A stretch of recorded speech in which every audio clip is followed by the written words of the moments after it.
Today is May 10th, and you're listening to the Beer Temple Podcast. Remember, this is what we wanted. Remember, this is what we said. To never be heard or seen from again. Remember, this is what we wanted. Remember, this is what we said. To never be heard or seen from again.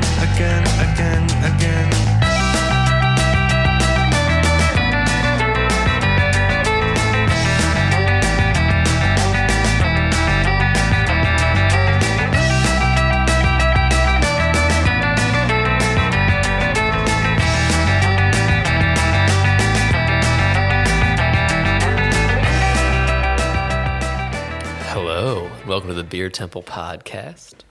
I am your co-host, Mike Shalau of Is Was Brewing, and I'm here with my co-host, Chris Quinn of the Beer Temple. Chris, how you doing? Doing well. What's up with you? Not much. I'm moving on Thursday, so a lot of upheaval in the old apartment, the old homestead. Are you ready? Yeah. We're moving, but we don't have to actually be out of our current lease until the end of the month, so we got a little bit of time. So I'm ready. My girlfriend is very anxious about it, but that's just because it's a big event. Okay. But we'll be good. Okay. Yeah. Cool. Mm-hmm. You moving yourself, or you hiring movers? We hired movers. I feel like once you pass like 30, you kind of have to hire movers. Well, because nobody's going to help you anymore. Right. You like burnt out. The lure of free pizza and beer doesn't have the draw that it once did at that point. Exactly. And like it's just the first time you do it, you're just like, oh, I'm never going to not hire movers again. We're moving 4 blocks, but like that's not the point. Like moving 4 blocks is as hard as moving 4 miles or 40 miles. Right. The driving to the farther place is not the issue. It's the going up and down and having to corral your friends who lose steam very quickly. Then you end up moving yourself. Yes. Yeah. Exactly. And, I mean, I spent a bunch of time moving other people. You know, I paid my dues too. I've done that. I've done that too. I remember I showed up one time and the guy, he had most, I guess, of the stuff packed, but that last like 20%, 15% is the stuff that takes up so much space. It was all over the place. Yep. And we ended up just like buying rolls of contractor bags and throwing them into trash bags and just like piling and just like throwing them in heaps. Yeah. And then I was so angry at him. And when you have professionals like come and do it, they're just like, they're carrying 3 boxes at a time. All the stuff that you like, we don't really need to pack that. They're just like, put a box together, throw like everything left in your apartment in one box and you're out. Yep. Like I think last time I was moving in with my girlfriend into a new apartment. So we had to make 2 stops and then get to our new apartment and unload everything. And we were moving 2 apartments into one. And we started at 8. We were done by like 11:30. Yeah. Whereas if it was just me and her and like our friends, it would be like, this is a 4-day move. Oh yeah. No, I mean they can knock out 2 in a day, like professional movers. I'm pretty sure they're going to try to knock a second one out for us. Yeah. It's like almost no drive time. We use a moving company for pretty much everything that I need to move now because he's a regular and he lives in the neighborhood around Beer Temple. Nice. And they specialize in heavy commercial moving. I think safes is their specialty, like big safes. Yeah. And it's an interesting crew.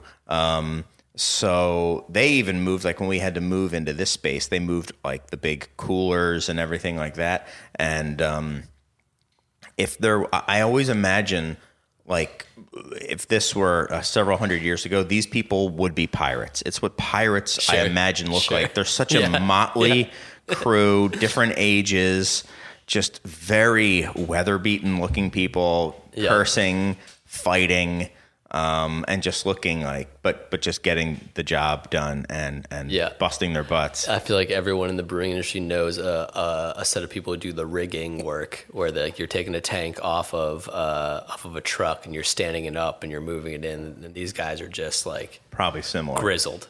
Yeah, like I remember there was guys we always used at Pipeworks. Like what I'm doing now is not. We don't need like people to rig things, so they're like smaller tanks. But 120 barrel tanks with like 1 foot of like clearance, they could probably move them around in. Guy's got a cigarette hanging out of his mouth. Yep. While he's like on this like industrial strength forklift, just like one handing it, and it's like the easiest thing they've ever done because they're like, yeah, this is the simplest things. Yeah. We do real work, not make your sugar water. Yeah, That's awesome. Same ilk of people. Yep, for sure. Yeah. So we're gonna do kind of a specialty episode. We've got an old time guest returning after a while, so we'll get into that in a moment, and we have a electronic letter we're going to get into as well. Mm-hmm. But first, we always forget. I always thank forget our guests. We have to thank our listeners. We have to thank our listeners, and also thank WLPN for having us on their airwaves, 105.5 FM, Lumpen Radio. So thank you to Lumpen Radio and that whole crew. Thanks to the Fade Master for fading us in and doing all the actual work. Mm-hmm. He's the grizzled mover of this show. We make the sugar water. That's right. Yeah. Yeah. But again, we talked about it last week. You know this, Mike. We've been getting inundated. It's in the news, generally speaking, about all this crypto NFT stuff, right? Yeah. I guess, I don't know, something bad happened with crypto, so they're all freaking out about Dustcoin. Yeah, don't worry about your Dustcoin. It only goes up and to the right. Right. It goes up and to the right, and everyone's like, does this mean it's fungible now? And I'm like, no. It's always been fungible. Well, not. It's the most fungible. It's the most. Oh, it is fungible. It's Dustcoin. It's an NFT, but it's also the most fungible. Got it. Yeah, so you can do anything you want with it. I'm pretty sure last week we told everyone it was completely non-fungible and never would be funged, but maybe I was wrong. Whatever it needs to be, it is. That's the best thing about Dustcoin. Mm-hmm. Whatever you need it. You need to know. Whatever you need to believe in with it. Buy. Yeah, buy. Buy the dip. Mm-hmm. Diamond hands. I thought it doesn't dip. I thought it only. It's volatile upwards only. Yeah, is what you would say. That's correct. Yeah. So now I'm not sure. Everything you say seems to be. Listen, you're not scamming me, are you? I'm as trustworthy as anyone else trying to sell you an NFT. Okay. Yeah. I believe that. It only dips up and to the right. Okay. When I dip, you dip. You dip up and to the right. When I dip, you dip. Dust dips up to the right and to the right. Yeah. It's volatile, but only increasing in value. Well, it has to go to the right. The amount it increases is volatile. I mean, to the right, does that need to be said? Because that would mean time has stopped if it doesn't go to the right. Yeah, right, correct. So I think that's an assumption. Right. It just goes up. It goes up. It just goes up. I mean, I can't remember a time that it's gone down. But you're still holding, right? I mean, are you buying still I'm actively? I'm a big holder in Dustcoin. I probably am the biggest holder, maybe one of the only. All right. Yeah. Why? Because you're trying to corner the market. That's right. Got to corner the market, and you can't let anyone else know it's out there.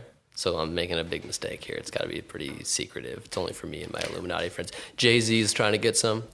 Okay. Yep. He doesn't know what it is. Doesn't understand it. Doesn't really drink beer, but. Right. He's trying to get some. That's cool. Yeah. I mean, we are getting lots of people are asking about it. I will say that. Yeah. Well, you should have invested earlier. Half full growler cenotaph are like almost as valuable as full growler cenotaph now. Okay. Wow. That's interesting. Yeah. Haven't been funged, so they keep increasing in value. All right. Just to the right, as you said. Yeah. Exactly. Okay. I wanted to get that out of the way. Mm-hmm. So now that just know this is as trustworthy and as valuable as anyone else trying to sell you an NFT. Yeah. Period. It doesn't dip, so buy the increase is what you're saying. Yeah. Well, buying the dip is to buy it right now. This is the dip. Because it's not increasing as fast. Yeah, it's not. It's only increasing. So this is the dip. Yeah, I think I get it now. Now I get it. All right. To the moon. Yes. So let's to the moon, man. Wow, look at us go. Mm-hmm.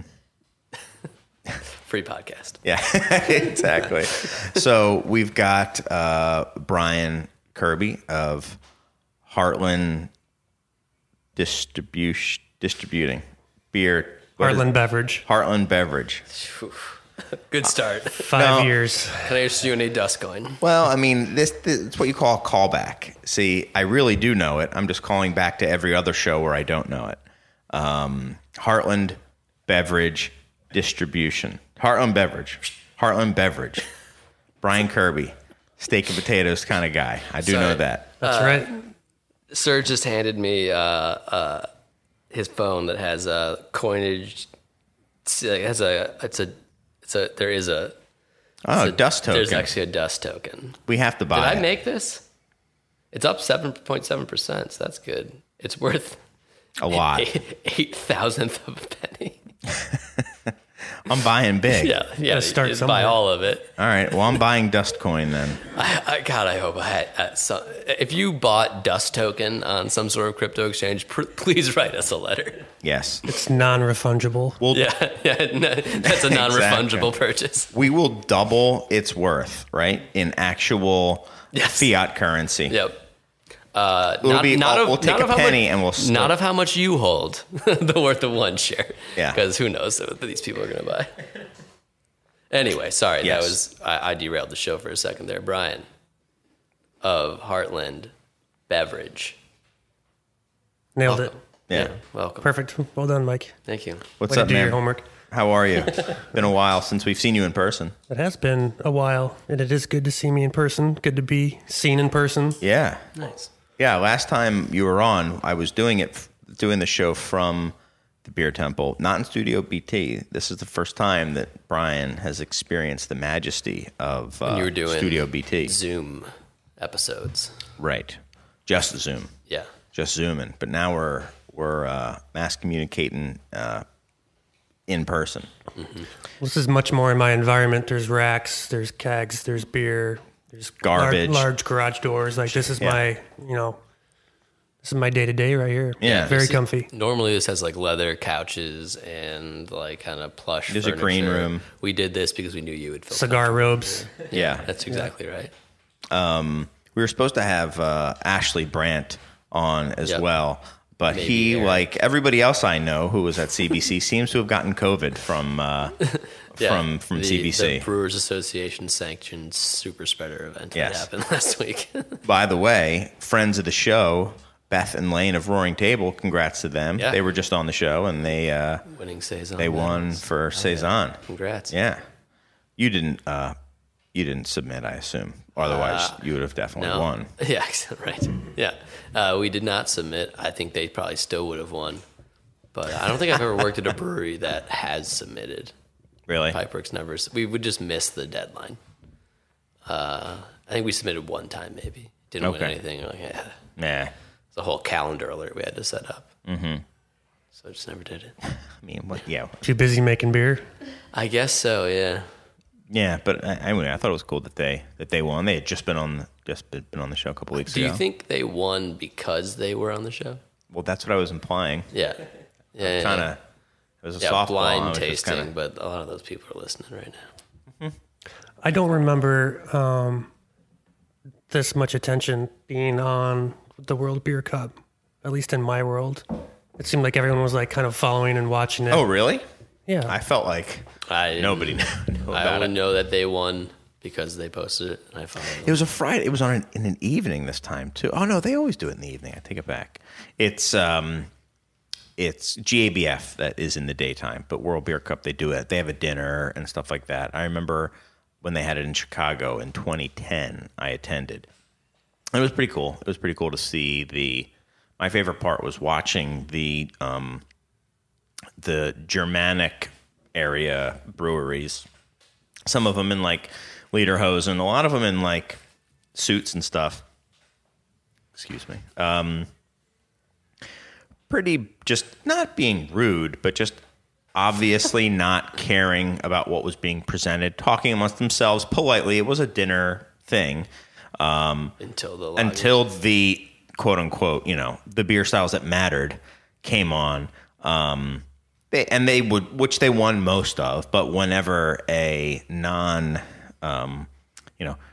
Austria, Germany, Czech, Poland brewery won, there was definitely some like guffawing and like, something must be wrong. Very visibly unhappy. That was my favorite part of being there. Nice. It was cool. Yeah. So yeah, I wasn't following up too much. Maybe we'll talk about. We have an insiders next week, so we'll talk about that. But yeah, apparently, what everyone won was COVID. They all seems to have That was been the big winner. The swag bag was just a It's the gift that keeps on giving. novel Exactly. coronavirus on whatever variant we're on now. Yeah. Sick. Yeah. So anyway, Brian's here from Heartland Beverage, and we are going to talk about distribution. We're going to talk about it with Ashley. Ashley is doing fine. He's just a little, obviously under the weather and wasn't really feeling up to zooming in. So it's going to be, at this point, what Brian says is canon. Yeah, Ashley said that I could speak on his behalf. That's right. Yeah, I remember I was there when he said that, so I How do you feel about corroborate what you said. self-distribution? See, get that one out of the Exactly. way. I hate it. Yeah. Ashley does too now, I guess. Yeah. So yeah, we're going to talk about distribution. Just kind of, I think, it's sometimes a bit of a dry topic, but I think it is. To me, that this sort of stuff is interesting because I've noticed some changes. So I want to talk to you, Brian, about where you're at and where you see kind of the future of distro. The future of distro, exactly. As it pertains to obviously, distributors like Heartland, but also maybe other forms of distro, and just kind of in general where you see it. Because I think a lot of people have no effing idea what's going on. Right. About many things. Yes. Specific. Before we do that, we don't usually do this during the Insiders Roundtable portion, but during a non-Insiders Roundtable show, you want to talk about what beers we've been drinking? Have you had any that have been any good lately? Yeah, I had one of my friend's girlfriends was in California recently and brought me back a 4-pack of Timbo from Highland Park, Timbo Pills. Okay. It's like I was like, is this going to be an Italian Pils because it has some sort of no at the end? No, they call it a West Coast style Pilsner. Okay. And so it's a Pilsner made with, it says Mosaic and Citra on it. I looked up a recipe they put in Craft Beer and Brewery Magazine. It just said Citra, but who knows? But I typically don't like continental styles of beer made with American hops. Mm-hmm. I think that they don't work particularly well most of the time, and I think it's the worst of both worlds. Okay. However, this one was like the best West Coast IPA with like a little bit of Pilsner stirred into it is kind of the vibe it had for me. It was a cold IPA, in other words. I think so. I was texting with Jude about it a little bit. They don't call it a cold IPA, but I can't imagine that the people that started cold in their beer at what was Wayfinder or whatever hadn't had this beer when they started making their beers. And it's like crisp. It's like crackery. Oh, so you think this beer? You can't imagine this beer not having been a direct inspiration for cold IPA. Yes. I don't know. Someone probably knows the canon of what these things like this better than me. But I think they were making this before the cold IPA. I know they were making this before cold IPA became a thing in the larger world. And it tastes like what... Remember we had that... I don't know what you would call it, a argument with Jake on a Hot Take Jake about like cold IPA third eye. double dry hopped. This is what I think a cold IPA should taste like in like the way I was. And what was the beer? Argument. It's called Timbo Pills. Timbo Pils. Yeah, and it's like it's crisp, like got some crackery malt thing going on. It's dry. It's really clean. There's maybe a touch of sulfur if you're looking for it, but it just has the perfect amount of American hop, like mosaic-y, citra-y thing going on. It was the first time I've had one of those styles of beer where I was like, oh, okay. I actually texted Jude about it. I'm like, this is a similar experience I had to when I drove to Vermont to have Edward. And I was like, oh, this is what everyone's trying to make. And I was like, oh, this is what everyone's trying to make with this beer because it's so... Got it. It was a beautiful, beautiful beer. Yeah. Very cool. Very cool. Anything for you, Brian, that you've had lately that you've enjoyed? Yeah, I've been crushing Upland Brewing's out of Bloomington, Indiana's Little Dragon. It's kind of their session IPA, kind of a low-cal pale ale type thing, but that fun, full flavor, a little bit of hop bitterness, a bit of malt sweetness, well balanced, 4%, under 100 calories, because I've got the full dad gut going on these days too. So, yeah, that's been my my spring jam. Nice. I'm trying to think of what I've had lately that I haven't already said a million times. I mean, I'm drinking a Paracelsus right now, which is always a treat when when we have that in. We have fresh Sierra Nevada on, which has been on for a few weeks now, which is, I mean, it doesn't need to be a different beer every time. Okay, guys, we have fresh Sierra Nevada Pale Ale. We have Scratch, Eastern Cedar Lager, and we have Paracelsus, and we have a mild from Art History on cask. What else do you expect me to be drinking? There's also a Goldfinger beer that I was like, oh, I want to try that Goldfinger. I was like, I should probably get the original version first. So I got Paracelsus. Right. The tap list here is killing it right now. Yeah, it is. It's doing. I'm pretty happy with what Steven's done with the draft. And we have up until now, you were livid every time. Mm-hmm. Why there's so many hazy IPAs on? Why are there almost no milds? Why can't I get a cask full of smooge? Exactly. Yeah. And now he's one by one knocked all those down. Here you go. Here you go. Here you go. Yeah, crushes it. So here's some other fun stuff. I mean, we had an old keg from a long time ago of 2017 Deschutes Abyss. You want to go back in time? Jeez. Drink that beer because in 2017 that beer tasted old. And I don't mean it tasted like its profile was not of 2017. Right. I mean, it is like going into the Wayback Machine drinking that beer. Then in what way? Describe the. Well, it is. I mean, it's hoppy. It's thick, but with the CK, so no double C thick. Okay. It is much more aggressive. It's much more bitter. It has a little bit of like an oxidative note to it, and it has like. Well, I mean, I think when I was drinking, I was like, oh my gosh, it tastes like that blackstrap molasses, and then someone reminded me it is brewed with blackstrap molasses. So look at you go. It's aggressive. I mean, it is an aggressive stout that is not like what most imperial stouts are anymore. Right. I think they're just much more approachable. A platform for putting hot fudge sundaes on. But even the ones that aren't like that are way more approachable than this beer is. I mean, this is a big aggressive beer. So we have that on, and then we also have a Braxis on too, which is one of my favorite. I don't know. Did we decide if that was proto pastry or not? Is it its own thing? Oh, I think it's definitely proto pastry. Proto pastry? Okay. I think so. I mean, it's a Mexican hot chocolate beer, right? Isn't that what kind of the intent of it is? I guess, yeah. So making the dessert flavors. I mean, it's clearly not as down the fungible path. Yeah. Yeah. It's almost not fungible at all. It's not clearly not down the path of like actually being like we're making chocolate chip cookies or oatmeal raisin cookies. Mm-hmm. But yeah, definitely. I think it is, but. It's a damn good beer. Yeah. So I've been pretty happy. Pretty.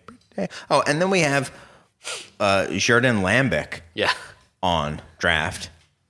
Gross. Still young Lambic. It's amazing. Yeah. It's tasting as good as we've ever had it.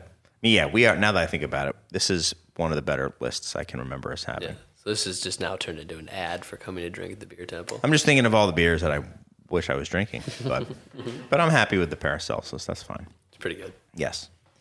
We ready to begin? Should we get right into it, or do we need to take a station ID break? I think we get right into it. All right. So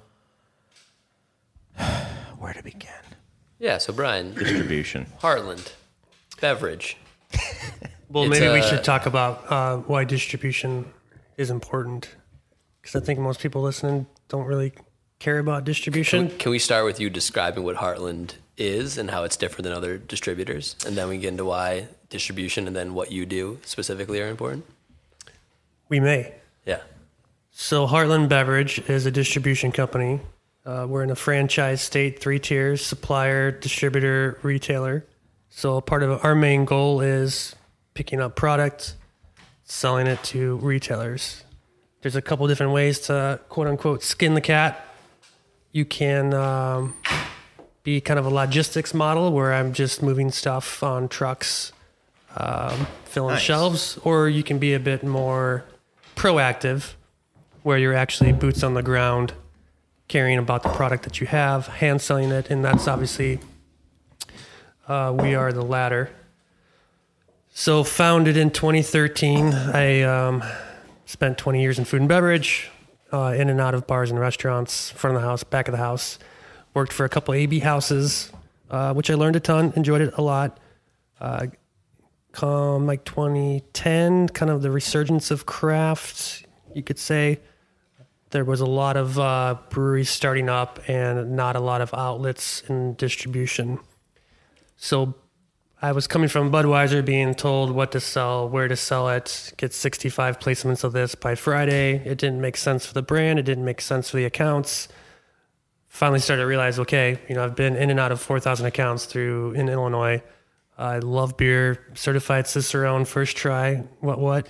And I was like, look, there's a lot of good beer out here, and they may not have, all the boxes able to be checked, but there's enough there that can be, worked and groomed and put together. So that's really kind of the foundation for Heartland. It was essentially buying products that I like to drink and selling to places where I want to drink them at or buy them from.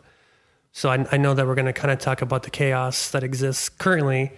And that's really kind of what I go back to is like, why did we start this? Like, what's our kind of guiding light, our modus operandi. So when I think of you guys, you, to me, seem to be specifically a craft-focused distributor. Is that how you think of yourselves, or is that just incidental, or is that even not the case, and I just have a bad understanding? Well, I guess it would depend on what your definition of craft is. We're definitely, we're not really, domestics. It's definitely, yes, it's a bit more, everyone's under 50,000 barrels. Most of the breweries that we started with were not in self-distro. They had some kegs. There was no bottling lines, no canning lines. So it was really, hey, my name is Brian. I'm from Heartland Beverage. You don't know me. You don't know my company. You don't know the brands that I'm about to put in front of you. But it was really just kind of, we didn't start with IPAs and pale ales. It was like, here's a fun Hefeweizen. Here's a brown ale. Like, here's stuff that you're not being presented to. Like, we're not here to take over your menu. We just want to help supplement it, fill in some gaps, and just give us a shot. So that's really kind of, what our bread and butter, meat and potatoes has always been. So awesome. Nice. Riding that distro dragon, so to speak. So I remember when you guys were first starting, and for long-time listeners of this show, you'll probably remember that. It was like a breath of fresh air, and what everyone was like. Do you remember when everyone was saying like, no, don't start a brewery, start a distributor? That was like, everyone was saying that right after I think Brian had already started his, like roughly, and it seems like a bunch of people have tried to do that and not done so well. Right. I think there's a lot of distribution models that are out there right now. Am I jumping the gun, Mike? Okay. It seems that things have kind of, people are doing all sorts of stuff, I think, with distro, but I think you guys are pretty much doing it the quote-unquote classic three-tier way. You're just doing it probably at a smaller scale because you're a newer company, and also with a more curated book, I would guess. Do you think that's helped you as you guys have grown to have kind of this more established style of distribution? And do you think that even in this new world of just everything being crazy, as well as with three-tier, meaning three-tier being you can't sell, a brewery can't sell directly to a consumer, which is starting to break down. Do you think that just kind of having a classic three-tier model has been an advantage for you guys as you've gone on, or no, it's just what you've chosen to do? I think it has been an advantage. we're coming up on our 9th year, but the first 4 or 5 years we went probably about 18 months and 24 months between signing breweries, and it was really just about staying focused on our core, showing that we're not going to be bringing in anyone and everyone, and just letting them know like, hey, you're going to find solid, consistent, brands in our portfolio. So when we did bring something in, they were much more open to it, accepting. And plus, we've always been really good at, if something doesn't work, let's figure out a way to get it out of there and swap it out or whatever we need to do. But we're also, vetting most of the stuff that's coming in. Again, it goes back to, are we going to drink it ourselves? Why bring something in that you don't necessarily enjoy that you have to go out and sell and drink every day, right? So that's kind of helped us.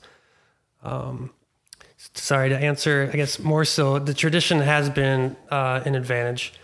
We looked at, what distributors I worked at before, buyers are pretty much accustomed to, seeing an inventory, taking a look at what they want to bring in.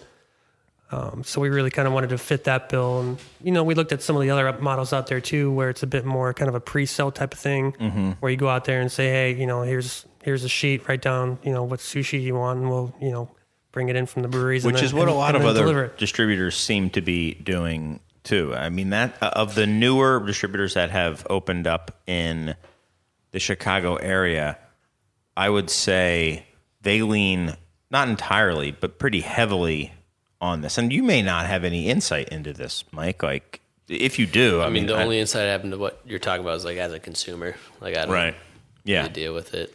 So that's kind of so. Then let me just I'll explain to you, even if you Yes, don't please. know, and hopefully, as I'm explaining it, we're explaining it to the listeners as well. So I think the sushi model is a pretty good way. Did you just come up with that, or have you thought of that in the past? That was off the cuff. That was good. That was pretty good. You can use that. Him and the food analogies. So it's like the classic model is they have this stuff. They have rights to distribute your beer, and they have the beer, and then you order it, and it's in warehouse, and they bring it to you. Or if it's a seasonal, you come in, and they'll have a rep, and they come by, they see what you need, and it's pretty standard. And what this other model has been, which I can see advantages to it, is it's like you order off a menu, and then they order it.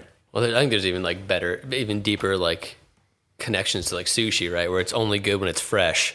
Where it's like both in like the actual beer, if it's like a hot pea beer, but also in the brands. The brands that do this tend to be scarcity brands that are only good because you can't get them. Well, that's even a like different model. We'll get it. That's hot drop. So this is even. I thought that's what we were talking. No. That's totally fine. We'll get to that. But this is even different. This is like on-demand ordering for certain breweries. But on-demand makes it seem like it's like just-in-time inventory or whatever they call it that Walmart does. It's not really. It doesn't end up being like that.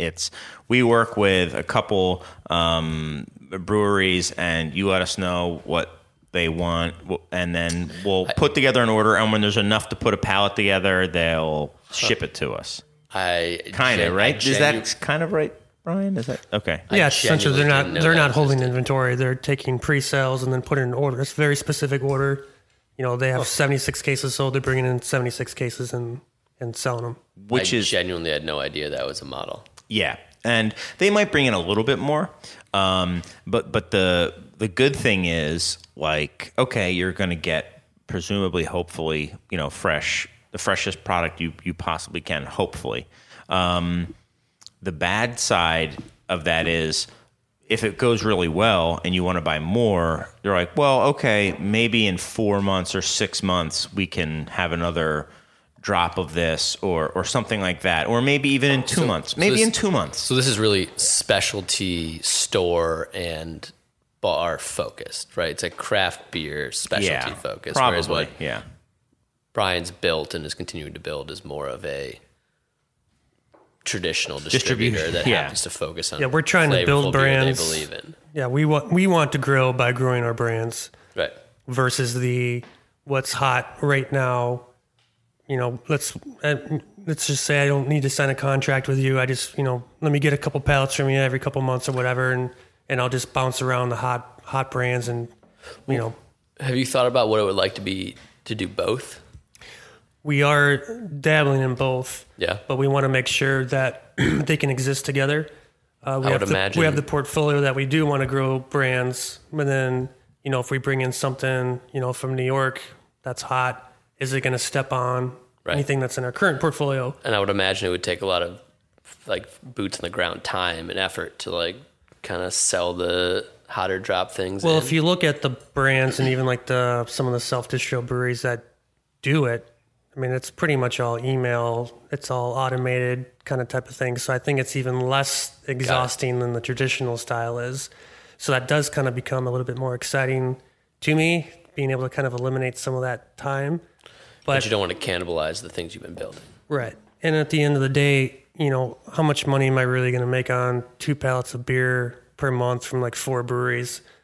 What does it do for the market here? Because then we're kind of choking out local and regional breweries. And then some of that stuff just sits for a long time. I mean, you're getting brands that have been on the shelf for 3 or 4 months, and like that's not doing anything, necessarily good.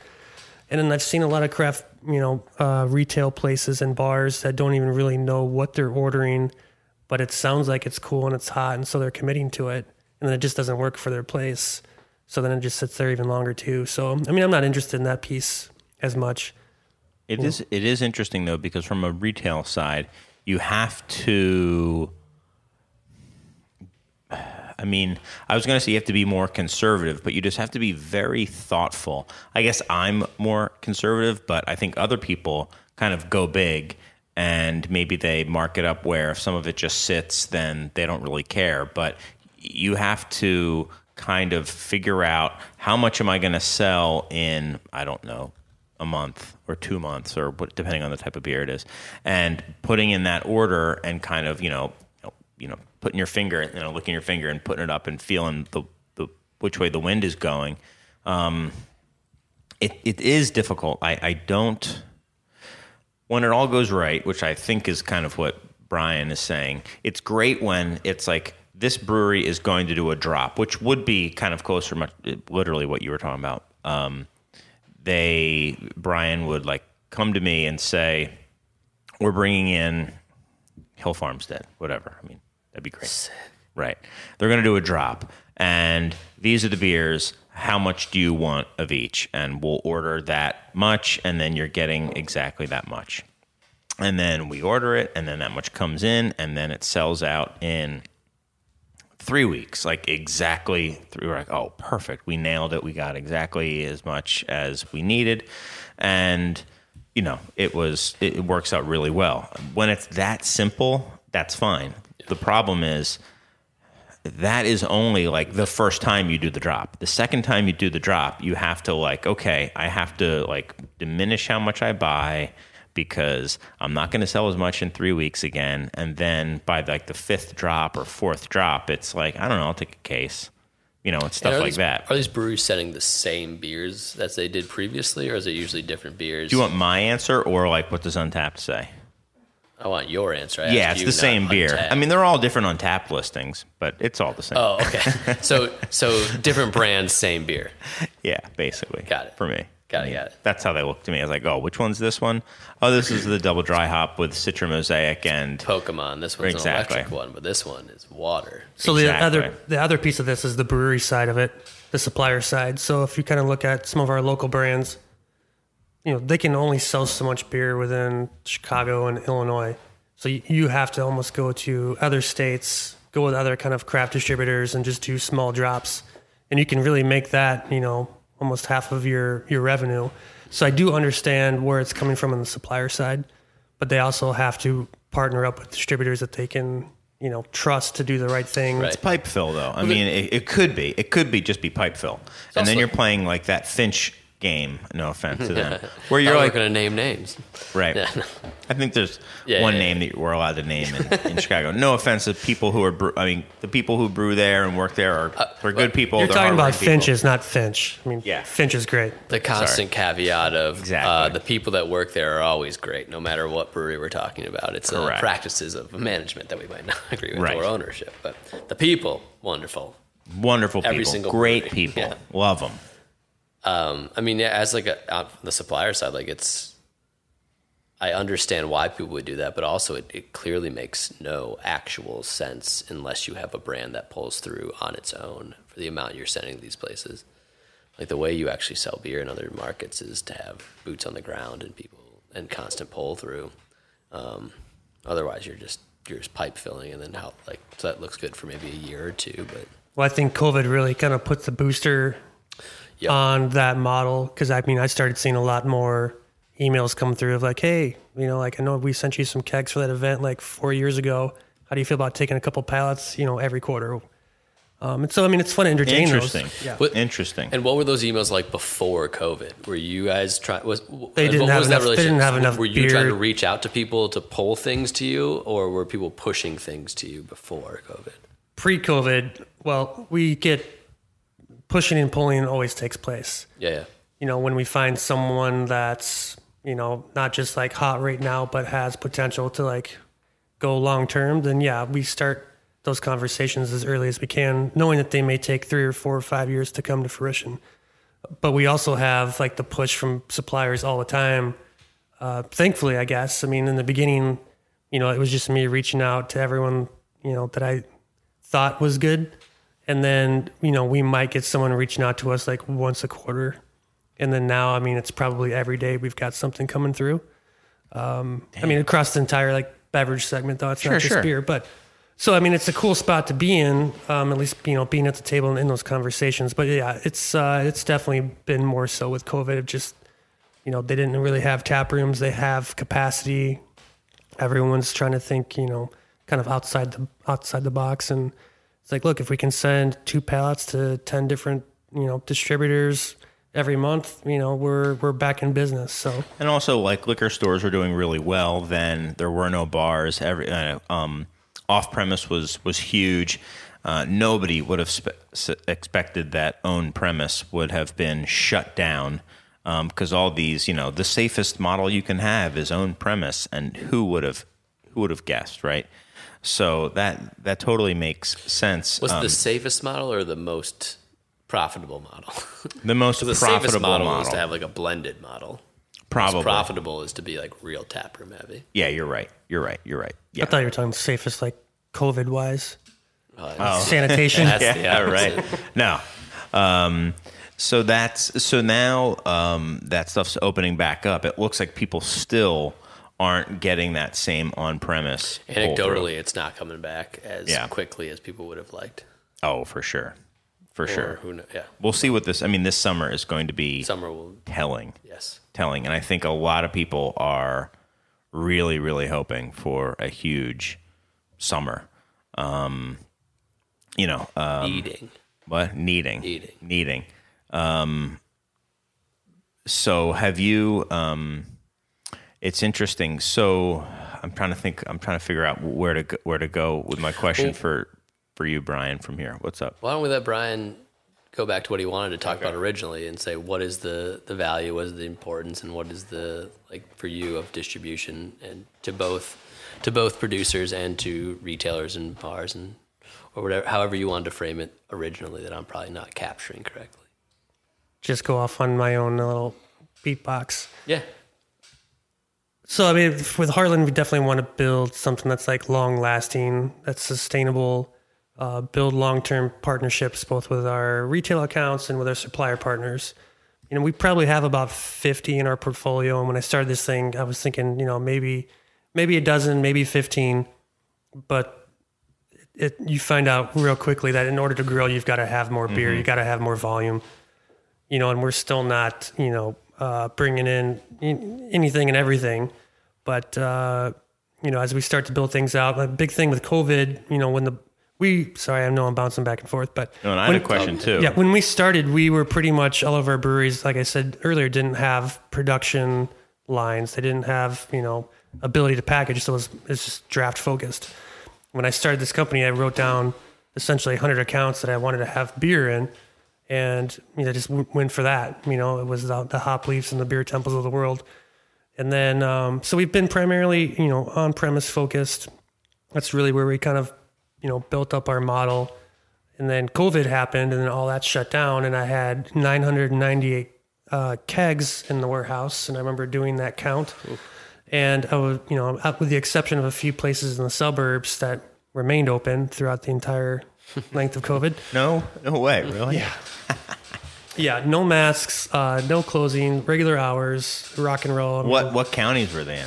I live in Kendall, so I can speak to Kendall. But yeah, we had a couple restaurants in our town that Just like, what are you the talking sheriff was like, "We're not going to do anything. Just keep rocking and rolling," and they did. Okay. And I thought they would have just turned into like a incubator, and they didn't. So that's probably something to be said too. So who knows? Anyhow, so it was like, all right, well, where can we sell beer at, right? I remember putting a Post-it note on my laptop on that Friday that I essentially, unless you're essential, you're done.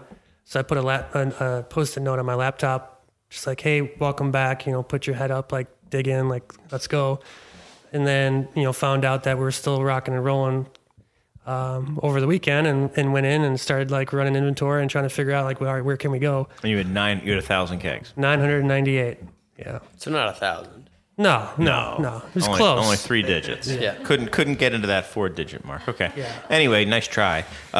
So you probably you put on a new pair of underwear, and then what? Like, well, where can we sell beer at? Who's open? What's going on? what the hell? It was grocery chain, independents, and I'm like, all right, so we're not even anywhere near geared towards this, but No. But we didn't know, how long COVID was going to last. It was like, all right, well, let's just start putting things in place for chains. Like, let's start, let's get some of these kegs back to the breweries, put it in a package. What's going to die on the vine in 2 weeks? Let's fire sell that stuff. We had, luckily, we don't go too heavy on IPAs and pale ales. So we had a lot of lagers and stuff that could hold 5 or 6 months, and slowly started working through all that stuff. So, we ended up, sending some kegs to some of our distillery partners and turning it into hand sanitizer. And, the first couple of months of COVID, we had, very little beer sales, and I still had a full complement of drivers and trucks. So, we pretty much reached out to the Northern Illinois Food Bank. We're like, hey, we've got people. I'm not trying to let anyone go or furlough anyone. Like, I got a very tiny PPP loan. I'm going to run it until it's gone. And if we fail, we run out, whatever. But I was definitely, not going down without a fight. So, so it kept everyone moving, and it was a good thing in the long run. But, so now, with our emphasis on chains, that's been a whole nother beast, a whole nother animal. Yeah. So what's the market look like now that that both are back open? Like, well, on premises still definitely has room to come back. It's nowhere near where it was, pre-2019. But it's still good to see them putting in orders, and, it's definitely different now. Like, I see a lot more open draft lines than I would have seen a couple of years ago, where there's not a rush to have like that backup has to be there.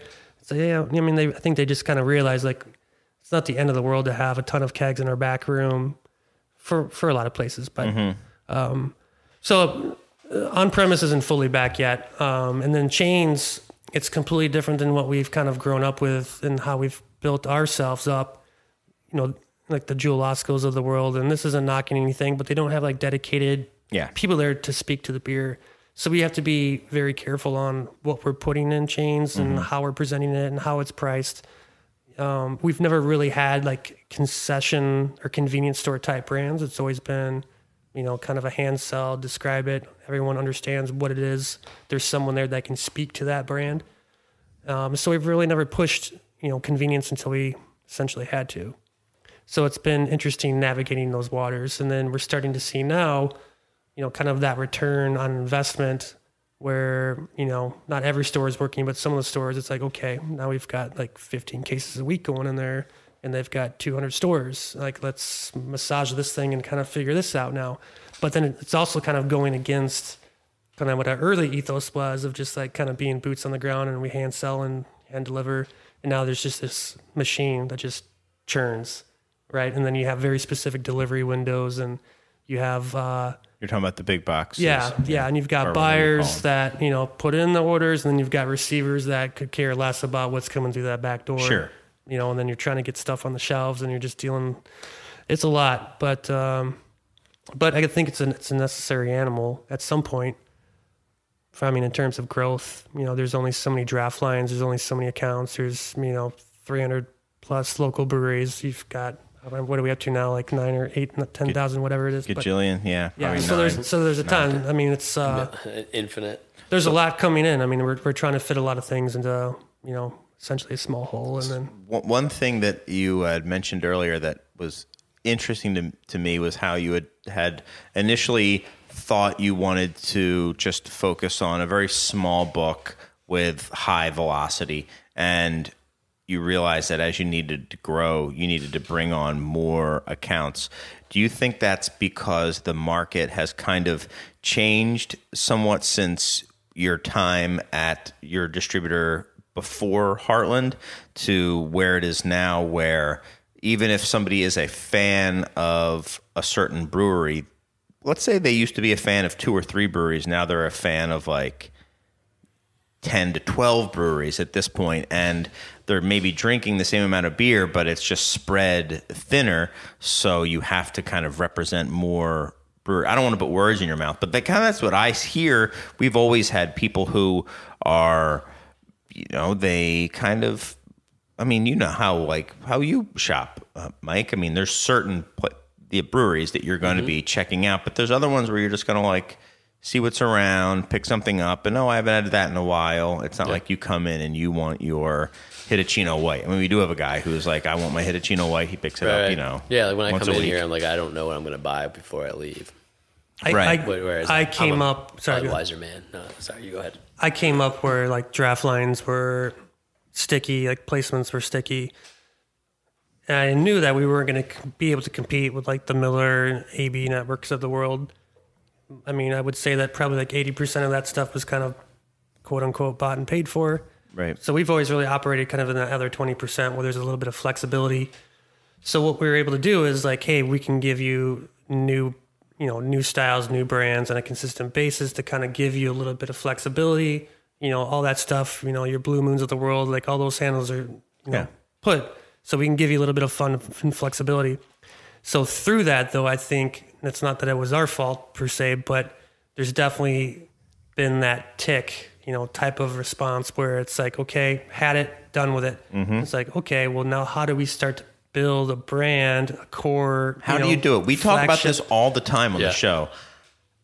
We talk about it a lot. We have some theory. Mike especially has some theories around it. That people, that I think are legit theories. I don't know if they're necessarily true, but I'm curious, how do you build a brand when flagships are maybe gone? Somebody's waving their hand. I'm just going to chime in really quick. Okay. I think the mic's on. Is it on? Now it's on. All right, cool. I'm new to Heartland. Yeah, who are you? Yeah. I'm Fal. I'm Heartland Beverage's marketing manager. I'm new post-COVID. I do just want to chime in, though, like just seeing post-COVID, chains are a new thing for our company, and it's kind of really cool to give these smaller breweries like opportunities to be in Jewels. Like we've had a Pollyanna Jewel, like they're making a beer for them.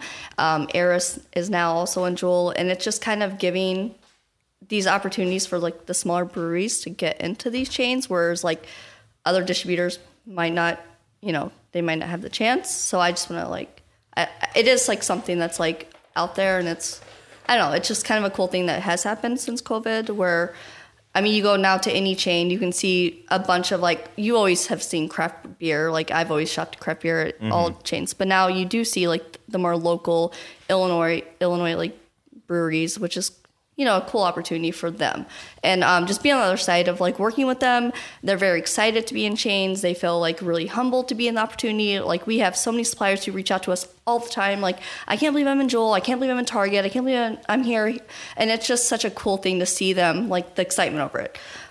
So I just think that's also something like our company, like we're trying to build that brand, like we're trying to build that core brand for them and get them in these places because their liquid is great. And like, why should they not be next to Sierra Nevada, or why should it not be next to any other thing? So let me ask a question then. Is that how you do it then? Do you go into a place that kind of needs to have a flagship, like a big box? Is that how you can kind of get around that? Or and where does that what? start? Does that start supplier side? Does that start that you have the opportunity to put a placement in I think a chain lot of it brand? started just from COVID, like where they were, their tap rooms are shut down and they have all this product and that needs to be moved. And like Brian saw the opportunity and he's just like, okay, let's figure out where we can get this going.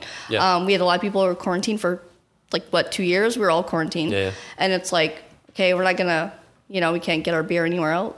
Especially I live way out there. So it's like, I go to Jewel's, I go to Targets, and it's like just the opportunity to like go get my craft beer from those, big box, and just seeing like the small breweries where I know the brewers, I know the people who work there. It's a really cool, like humbling experience all around for the craft beer community, in my opinion. For the breweries out there who have never really been able to do that and break into chain, but might want to, like what can they do to work with people like you to make it possible for them to move into that space? Mostly I'll let Kerby kind of handle this question. Thanks. Yeah. Supply. Yeah. Get a product. There's a few things that we look at. It's got to be kind of where they're at in their kind of brewery life cycle. It can't be like they just got a canning line and then they're ready to go into chains. Like, we need a track record of consistent, quality, preferably a lab, decent pricing, not that we're trying to sell everything cheap, but that's definitely a factor. It When is. you Well, move it is into with those shipping, spaces, like right? shipping, even like getting beer like out of Sure. state, it's so expensive. But So when- like just buying local is like, it's just less expensive all around for everyone. Yeah, and when you're shopping at Jewel, or the average customer at Jewel is like going to look at your thing like they're going to look at the cereal, right? And so like they're going to look at the price of it, they're going to look at how much it is for this thing, and they probably want to buy local, but they also like price is a huge driver at that point, much more than probably at the Beer Temple or even at like Binny's. But sorry, didn't mean to interrupt, but yeah, so it's just looking at, where they're at. Can they keep up with production? Are we going to have to worry about cans exploding on the shelf in 6 months? Those types of things. So let me just go back. I know we kind of jumped over. Yeah. So how does one get around this? How do you build a brand without a flagship then? Is that something that you guys have had to like think about, or is it just like you build a brand, the brewery, it becomes the brand, or you were saying style is the new flagship? yeah, I'm thinking of that more. I think that only exists at this altitude, like the altitude of the specialty store or the own premise. I don't know if that exists at like the big box retailer. We don't really get to say like, okay, we're going to take this brand and make it a flagship and it's going to work in all these places. It's got to be kind of a culmination of events that kind of have to come to place. I'll go back to pricing. I'll go back to quality. I'll go back to production capability. Is it something that can be consistent? And also, we can put something on tap, but it still has to pull through. So that's the main piece. And then what's going to help things pull through? It's going to be a decent price. Is there, signage? Are the wait staff, the bartenders vested in it? So it's really about that kind of that pre-sale conversation of like, okay, what's working here? What's not working there? And then we're just doing that across multiple places, but we're pretty much looking at the portfolio and finding, one or two styles that we think would make the most sense, and really kind of putting a bit more of our, marketing dollars and our effort and emphasis on those, but at the same time, still splashing in, the one-offs, the seasonals and things like that. We've got a couple breweries where we've had brands come in, either they start off as a core flagship and then they fade away into kind of a, every other month, once a year type of seasonal. And then we go 2 years and it's like, why aren't we making this beer? And like, we do it. And then it's just like, it just takes off, and now and then it's just everywhere. And it's like, well, why didn't it happen this way the first time? Right. Well, it's just, a lot of things come down to timing. Also, the timing aspect, I just want to say, we do live in a COVID time where everyone is like looking at their social media for everything. You're here like doing this podcast where, I mean, we live in such a virtual world where I, like, as a marketing manager, I encourage our suppliers to like build on their social media. I'm like, build on your presence. Just put someone out there. Even if you can't put a body out there, just put your posts, your stories, like share, like everything, which, you know, it all helps. Like, it's how we stay connected. Make the brand sticky. Yeah. Connect with people. For sure. So can a big box, I'm calling them big box, but what am I, like a grocery, like a chain, can a chain handle like a C-store, something like that? Can that handle from a single brewery 50 to 100 SKUs a year? Right. Okay. No. Right. Okay. No, and I'm asking that legitimately because that's like the post flagship era. Right. Like how many SKUs did you put out last year, Mike? Do you know? I mean, I don't. 20, 25. Right. So, but I think that's probably small compared to like what Hot Butcher must have been over 100. We only release one beer a month, and that's usually two versions. They can help by making, you know, maybe just having 3 UPCs out there too. Yeah. And I mean, there's been box stores even going back 10 plus years ago where you have some buyers, you know, in Targets or Jewels throughout Chicago where they just kind of know how to work the system. And, you know, we used to just kind of dump stuff there. Sure. You know, because they were one of the few, you know, accounts that knew how to move it. Right. But yeah, there's no way that through the actual system that you can plug and play that many. I mean, in most places they're only doing like two resets per year. And then they take about, I mean, they can take 3 or 4 months to get through all the stores. Can you tell what like a reset is for? I think most of the people listening to this don't know. Yeah, I'm sorry. I so should have mentioned that. If you take a look at the shelves, let's say it's not even just the beer department, but everything within, you know, your Target, your Jewel, wherever you're shopping at, everything is essentially on a planogram, and it essentially ties a brand to a position on the shelf. Right, it's a picture of the shelf. Picture of the shelf. So that's really what you're trying to get into is get on that planogram. That way you have a dedicated space, you know, for roughly 6 months. Now you don't necessarily have like someone that's going to be pushing, you know, you to a specific brand. I mean, you're there doing your shopping on your own. Right, there's no hand selling happening at you. Right. So you're also, you know, as great as it is to be in there, you're also at the mercy of just your branding, your pricing, your position on the shelf. And if you don't sell enough, like you're not going to be on the next set. But that's also like a play with the bottle shops where like you can have more of your fun spin-offs where, you know, you can have, it just changes every month. No planograms. Yeah. Just put them, we have this. Okay, I'll take it. You're on the planogram. There's a time and place for, I think, for everything. And it's like, you know, if you're like you're daily shopping, you're getting groceries and you're like, oh, I want to support local and there's a 6-pack of this local IPA. Like, sure. Yeah. But yeah, if you're at a bottle shop and, you know, you want something fun, it's there. Yeah. Same brand. Let me, so it's interesting. One thing I've noticed, just talking to people who are at breweries, because they always have. I mean, I think they go to different stores where they have relationships and say, worth looking about, you know, coming into the market, you know, what do you think? And I've probably had, you know, a couple dozen people like have that conversation with me more so recently. And so they're like the distribution model, I think for a while was like, you're opening up like new markets, you're doing, like big, like you're just doing like, we're opening up this section of the country. We're going to be going with 12%. We're going to be like all over the country kind of. And now then it seemed like that all completely stopped. And a lot of distributors dropped people. A lot of the, you know, quote unquote classic. Or just shelved them, which is worse than just dropping. Sure. Shelved them. But now they've been shelved, I think, for so long that they've kind of been dropped. Because I think it's a very important legal distinction if you're the brewery that got shelved. Well, I think you can easily be bought out at and Brian, please just step in and say if this is wrong. What it seems like to me is that people, the they can be bought out at a price where the distributor just lets them kind of go. It seems like they've just been dropped in Chicago. I can name like a bunch it seems Do like it. Well, I think like I'm just kidding. I'll chime in a little bit. So when I was starting this machine in the mid, 2011, 2012, I went and visited some regional Midwest breweries and just let them know, like, hey, this is what I'm trying to do. And, they didn't necessarily like laugh in my face. I mean, they gave me some time and a tour and a couple beers, but, I knew as soon as I got, into my car that it wasn't going to happen. Which was fine. I mean, I learned a lot in those meetings. And what's been really fun the last couple of years is a majority of those meetings that I took, like those breweries are now reaching out and saying, hey, they're letting us go free and clear. Are you interested?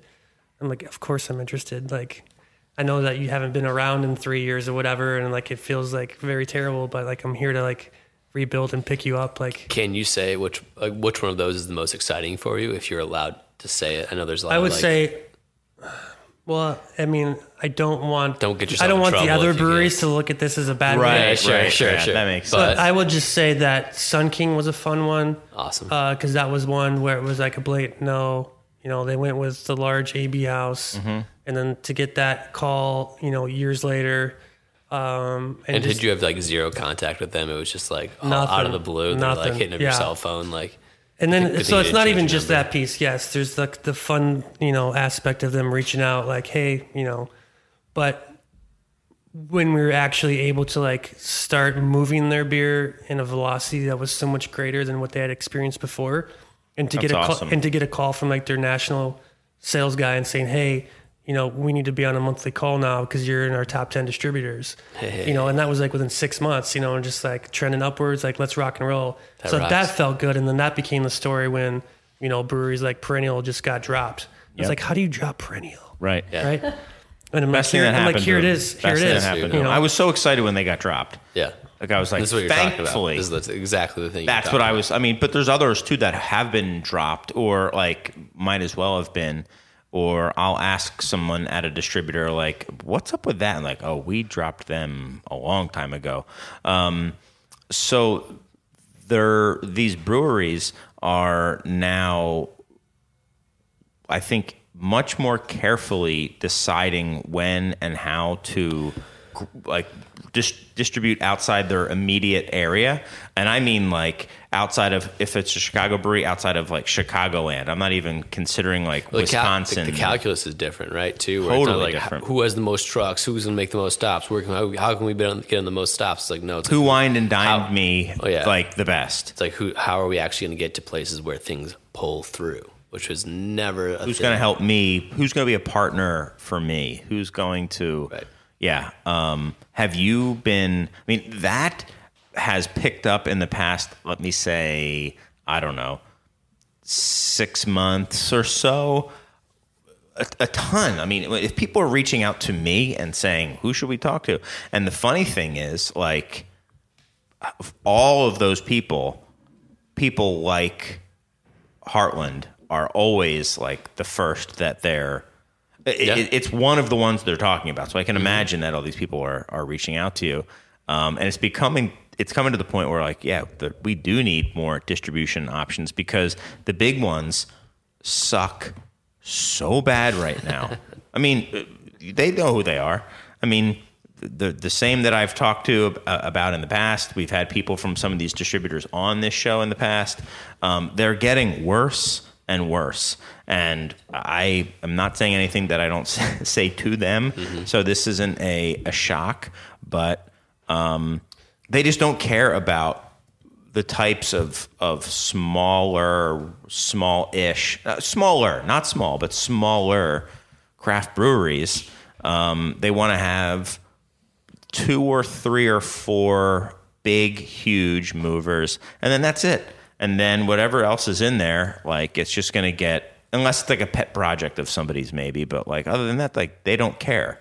Yeah. And they're more blatant about it than ever. You're talking about like burying a brewery or Just shelving it. Yeah, which is essentially what happened to Perennial. Mm-hmm. You know, like it didn't become a a priority to the distributor, and they still had rights to it, meaning for those people out there listening, Perennial could not go anywhere else. They had to sell through this distributor. Right. Brian, you legally. said you were in a franchise state. Like one of the first things you said we were doing. Yeah. So that's what that means. That's what it means. Franchise state. It means you can't leave. Yeah. If you Locked do into leave, your there's severe penalties. And not penalties, but you have to pay an exorbitant amount. And it really hamstrings you.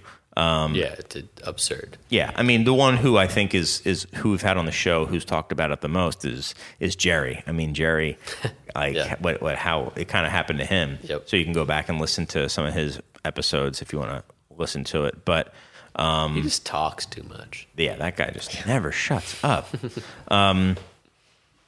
But it's That's why they shelved him, probably, his outspoken nature. right, exactly. I mean, so Kerby, I'm guessing people kind of come to you, maybe with a greater respect for what a smaller distributor can do. It's not like, oh, you don't have this many trucks. It's definitely a different tone, and there's a little bit of like distress flag mixed in with it too, where they just, you know, Yeah, what are some of the red they- flags they- that, like, when somebody calls you, what are some of the red flags that you're like, uh-oh, that worries me? the fact that they waited so long to reach out. Sometimes like that's a red flag too. Just Well, like, you've been yeah. saying people have called you after 5 years, being like, hell yeah. Like, what do you mean that waited so long after what? After meeting you or after? No, not after meeting me, but like their brand has been in decline for several years, and then it's just like now they decide to kind of reach out and like see what's out there, and then sometimes it's just too far gone. Like there's nothing that I can do to revive your brand, or maybe they have one brand that makes a lot of sense. I'm like, all right, well, how do you feel about this brand being the only thing that we bring in, and we push the crap out of that, so I love that, by the way. I wish more people, That's what this more breweries sprung would out do. of, right? Is that like us talking about like, is there space for? I don't remember what the example was. Like Hex Nut Brown Ale. Or, I'll tell you one Yeah, that like I want. Tyranina Rocky's Revenge. Bang. Just bring just that in. Just Yeah. bring that in from Tyranina. There's nothing like it in the market. They have, and I think it would. is that their what is So- it, bourbon barrel aged brown ale or whatever? Yeah, it's like a partially bourbon barrel aged 6-pack of brown ale, which is like. So just- is that going to take the world That by was like storm? a highlight in the No. Windy portfolio like 15 years ago or 10 years ago. Right. I mean, it's still. We had it just- on it's It's like draft Lake, once. Lake Mills, Wisconsin or something? Or It destroyed on draft Yeah, because so- they didn't see the ugly 6-packs. so Sorry, just to Tyranina. indulge us, like, what is the realistic options for I hear more red flags. unutilized? Oh, sorry. Yeah, we can get back to red flags, but like underserved styles in the market, like, or brands in the market. What is the realistic opportunity for a large brewery that might make a brown ale or a red ale or something like there's none of those around. Or an amber. Amber, yeah. why do you Except- think they are not around? Do you think it's a distribution issue or a consumption issue? I think. Well, this is where this Chicken is and where egg. this is where the rubber the road No one's for our drinking it 'cause argument it's not is that here. no one's. You think no one's drinking it because it's not here, or you think no Nope. one's drinking it because no one wants to drink it anymore? So when we were talking about that in the whatever pre-show fist fight, Yeah, Chris, I'm sorry I'm glad your nose stopped bleeding. It's okay. Yeah. so what I have My been nose seeing in Kirby shouldn't have punched you. what I have been seeing in tap rooms, and like when you kind of look at the Goldfingers and the art histories of the world, they're making some styles that are a bit more. I don't want to necessarily say they're approachable, but call them more traditional, old world type stuff. And I'm seeing men and women in these tap rooms that I don't see at the beer temples of the world. And they're going in there and they're drinking, a Roush. They're drinking some porters. They're drinking, and I'm like, okay, very interesting. So there is something there that's kind of been underserved or underutilized. But those are small breweries. What we're talking No, about what is I'm, like no, real no. big My breweries. point is that there is a market, there is consumption taking place.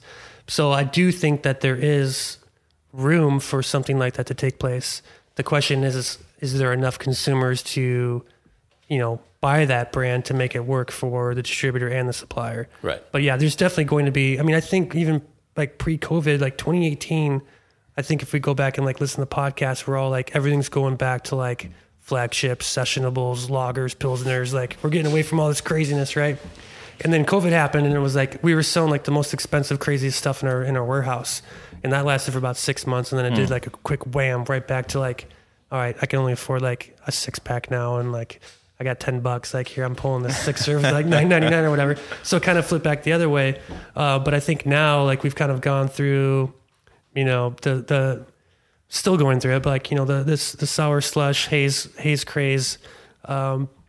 So that's kind of been like the last couple of years mixed in with COVID and uncertainty and all that stuff. But I think that what we were looking for in 2018 of going back to kind of that traditional sessionable, you know, ingredient, like, you know, base malt, you know, like you flavor beer with malt and yeast type of thing. I think that's kind of where we're heading back to, you know. But how does a brewery that is selling a style like that, right? A style that doesn't have top of mind space amongst the beer nerd community, a brown ale, an amber ale. How do they stay Belgian, relevant? whatever it is, a non-hazy, a Belgian pale ale, non-sour fruited. Last time you saw a Belgian pale Well, ale. I would go back Right. to how were you introduced to brands like that? Well, I'm not saying for myself. I'm saying, well, if you're the brewery, like if you're, how do you have a foothold in a place like Chicago and keep those things top of mind for a large group of people, but only that brand and only that thing? I'm going back to like, I'll okay. play what you're saying. Sorry. Yeah. So for me, it was discovery, interest in like beer as a thing. There's all these different styles. I've never had an amber ale. I've never had a Belgian golden ale. What do you think made you interested in that? I thought it was the discovery of what beer was, and then you tried them, and it had different flavors, and it was something that I hadn't had before. And For me, it was like getting to be able to try the raw ingredients or smell them and crush them and put it in my hands, and then to actually try the beer that came from. So then I started to kind of understand the process and how everything fit together. And then that made me want to try more beers, different styles, different countries, you know, different water profiles, different yeast between, you know, Belgium, Germany, all that fun stuff. So that made me want to try more things. But going back to like, how would a, you know, national size brewery be able to do that? I think it comes to looking at, okay, you know, how do you find that type of consumer that's interested in trying something new? Like you're going to have to it's going to have to be, you're going to have places like the Beer Temple that knows what it is, knows that it deserves to have that kind of footprint. And I mean, and you do it with like, you know, Sierra Nevada Pale Ale and things like that. I mean, so I would just say back to that point, like, yeah, it's a pale ale, but at the same time, they've been able to kind of make that their top focus, and push that. And it's like, look, if you're going to have anything from us, it's going to be this. But you can continue on with what your thoughts were on it. How's it going to fit? No, I think that Chris, our conversation was about like, I can't remember the exact beer because that would help, but like, how does a big brewery just sell a brown ale like regularly? Because that can't be discovery, right? What we're talking about is the opposite of discovery. It's repeat customers for like a traditional style, and how do you fight the fact that what has been being sold by craft breweries, that locality is the most important thing, whereas there are world-class style like versions of brown ale and amber ale and Belgian pale ale that can come to this market but won't get the same traction because they aren't local. Like, how do you... Those are two very different questions, I think. So one is how do you... I think one is a flavor profile that is because of, I'll call it the haze craze. I've never seen... not that I've been in the industry forever, but in my time in the industry, I've never seen things get as focused and kind of like myopic in style as with all the hazy stuff. Like every brewery jumped onto hazy so hard that it left like a vacuum. And I think they forgot that not everybody was only going to drink hazies forever. Right. And now there's this vacuum of for people who want to drink stuff that have maybe aren't discovering brown ales, but be like, whatever happened to all the brown ales? Like, where are they? I'm not saying that these people are going to be even there'll be a small fraction of the hazy beer drinkers, but they're enough to sustain a couple of really good examples. And this is like the classic thing we always talked about, is like me believing that there's this life cycle of beer consumer who's not just going to stop at like, oh, the first thing I ever drank. That there are more people drinking craft beer now than ever, and that probably necessarily means there are more people who want to try more things that just aren't being presented. I don't know. Like, the question is like, how do we get those things to and for the people who are like, I like this kind of beer, I've been drinking beer long enough, this is what I want to drink. Frankly, if I wasn't in the beer industry, I drink 2 or 3 styles probably 90% of the time. Yeah. And that's just what I would do. Look at wine. Like, and if one of those styles was underrepresented, I would be pissed off, because I would be like, listen, I mean, this isn't me, but I'm like, all I want to drink is Belgian, I don't know. Saison. Belgian Saison. Made in Chicago at a small Belgian brewery. Saison, amber ale, and I don't know, Hefeweizen or something like that. Like, those are the 3 styles I like. That can be pretty hard to find nowadays. I mean, hefs, there's 1 half, 2 halves maybe that are made here locally, and then you can still find a decent amount. German, the Germans have kind of held on, but the English and the Belgians have just been kind of destroyed stylistically. I mean, because if it wasn't for the German hefs coming in, like, hef would be really, really hard to find. I mean, there's 2 here in. Maybe the reason they're hard to find from local producers because the Germans are still doing a really good job. Maybe.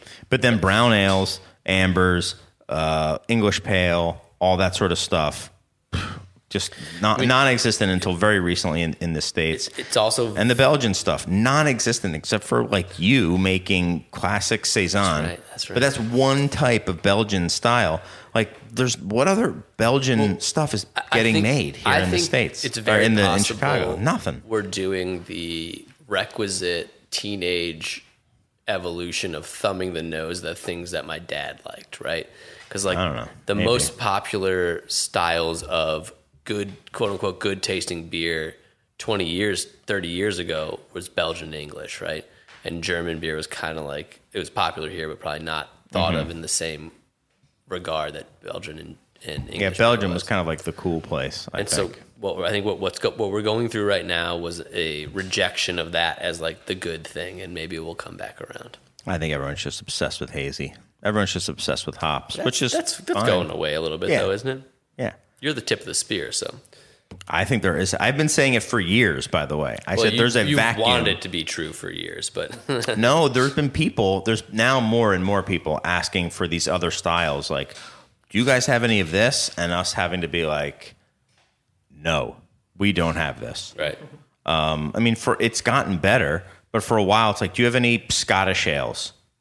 No, that's crazy. Yeah. We don't have any Scotch ales. None. That there Nothing. isn't one example is pretty big. Or maybe Founders. Like if Dirty Bastard was in, but maybe it wasn't. That's not even like a traditional. That's a hoppier, probably. Right. But then it's just like, no, we don't have any. You don't have Bellhaven? No, they don't come in anymore. It's like, what? What's going on? You don't have Skull Splitter? Nope, not here. It's like a dying language. Right. That's like no one ever is going to speak Scottish ale again. Right. But anyway, I hope that there's a wider diversity of styles, and I love the idea of a single SKU coming in, and I don't know. I mean, isn't that that seems okay to me, but yeah, I would. Our disagreement wasn't that it's not a great idea. It's that I don't know the practicality of it. Sure, which I don't know either. I just know what I want. Should we take like a quick break and come back? I think we should take a quick break, and then I've got. We went way longer than I thought before we took a break, about an hour and 15. And why don't we read an email and then finish it off there? Yeah, sounds great. All right. Welcome back to the Beer Temple podcast. I'm your host, Chris Quinn. I'm joined by your other host, Mike Shillau. You say it so much more eloquently. And Do I? Yeah, I you feel like say you I'm said your it exactly. co-host. I forget how you say it, but you say it better. Anyway, it we're felt both good, here. yes. We're here with Fal and Brian Kerby, and also obviously Fade Master. And we've got, we always ask for your comments and your letters, and we read at least one actual handwritten letter last time, right? So thanks. Keep those coming. Still getting them. More. Remember? Yeah, he knows. Brian remembers. Still get the handwritten letters. 100% less loss via Reuben Kincaid or Ed Mar or anything the like Pony that. Express from Reuben Kincaid from the door to the studio Exactly. was very faulty. So thanks. I don't even know how they fit horses in there. Yeah, I don't know. They were smaller horses, like were- Shetlands, but hovercraft horses and yeah. Bejeweled hovercraft horses. exactly with Shetland ponies on them. This show used to go off the rails a lot more. I like going off the rails. So yeah, I mean, I think there's even like a handwritten one or two that I have to get to. There's a bunch of electronic letters. So thank all you guys. I try to at least say thanks for sending the email. Electronic letter. And if you want to send that sort of stuff, we have in the show notes. I've got our address. You can also send it to insiders@craftbeertemple.com. That's also in the show notes, but appreciate it. We did an episode a while back, which has gotten a lot of love, by the way, where we were just sitting down talking about like fond memories, which started out as like, it wasn't one of the ones where it was planned. It was a planned episode. Yeah, unlike a lot of these, it was Right. very planned. It was planned, but it was like, well, what are we going to do with this one? Why don't we just like talk about like cool I experiences? think it was like in our like Google Doc it said Chris and Mike talk about good times and beers. Yeah. And we've gotten a lot of very positive feedback for that episode. So thank you guys very much. But there was, Mike, at the end asked people to share some of their best experiences. So we did get one. I thought it was kind of cool. I wanted to read it.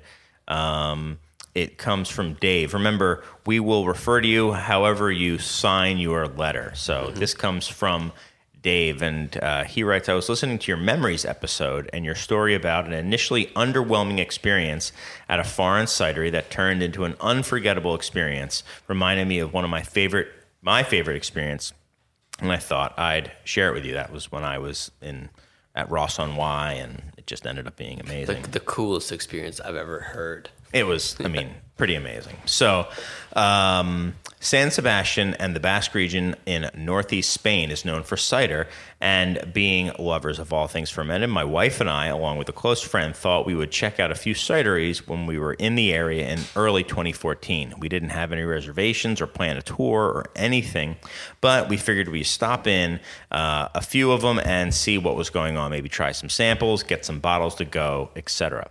We stopped at a small cidery in a semi-rural area outside San Sebastian called, and I'm going to get this wrong, Zelaya, Zelaia.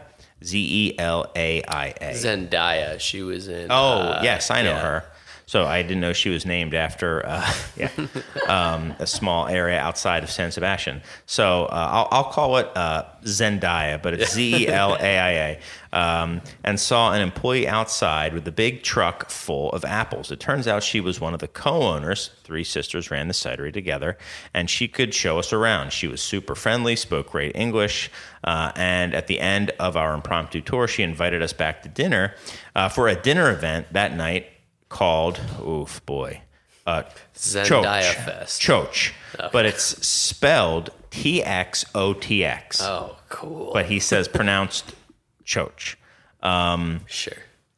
Turns out Choch is an annual local tradition in the area named after the pin, the choch, that they use to seal the hole at the bottom of huge barrels of cider during fermentation. It involves an amazing rustic multi-course meal and all the young cider you can drink, shot at high speeds directly out the bottoms of the tanks to be caught in your glass from halfway across the room. Into your mouth. Yeah. So I guess, just the Original pressure kind of Perone. shoots it. Exactly, right? I mean, it's probably something like that. So it shoots into your glass from halfway across the room, which gives it a lovely, naturally light effervescence. It is like the Peroni, okay? We got a chance to taste from the different barrels and pick our favorites, ate way too much delicious food, drank just the right amount of cider, and made friends with a bunch of farmers who spoke no English and almost no Spanish. The Basque language is alive and well in San Sebastian.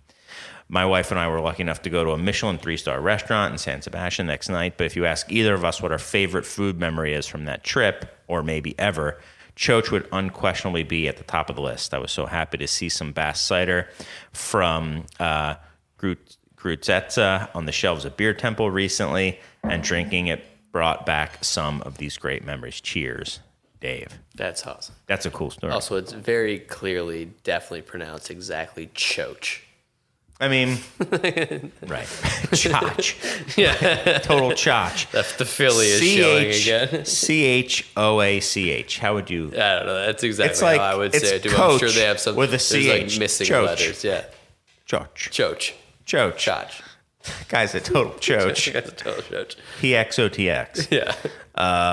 Well, It's an amazing story. yeah. It is. And those are the best ones where you go in with, just kind of wander in, and then the night just kind of takes you on this like crazy, amazing journey. That's like the number one travel tip is to have like a few pillars throughout your week that you're gotta hit this, gotta hit this, gotta hit this, and then like explore around those things when you're going.